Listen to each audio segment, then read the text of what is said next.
وتعد قبيلة الرشايدة في الكويت من أقدم الأسر والقبائل التي سكنت الكويت. سكناها في الكويت يمتد إلى منتصف القرن ال17، ولا يوجد معركة ولا يوم مشهود في تاريخ الكويت إلا وللرشايدة بصمة فيه، وشهداؤهم شهداء على ذلك. بني رشيد من قبائل الجزيرة العربية اللي هم امتداد لبني عبس، القبيلة اللي منها فرسان كبار مثل عنترة بن شداد.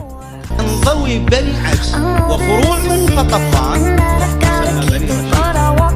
قبيلة بني رشيد معروفة في حسن الجوار، في الأخلاق الحميدة، وإنك تحب تجاورها. عبس قبيلة شهيرة في التاريخ العربي اللي هم بني رشيد اليوم الرشايدة. شكرا لكم وأتمنى لكم التوفيق، وأنتم ولله الحمد رجال.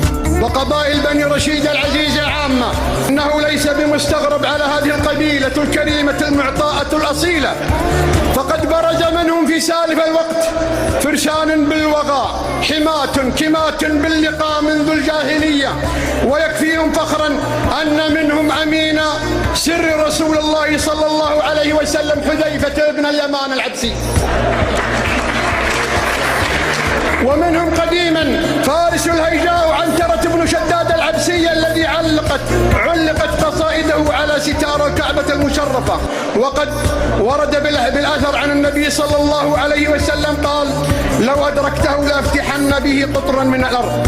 ومنهم ملوك بادية العرب من مضر، وأبو الفوارس زهير بن جذيمة العبسي فخر بن عدنان.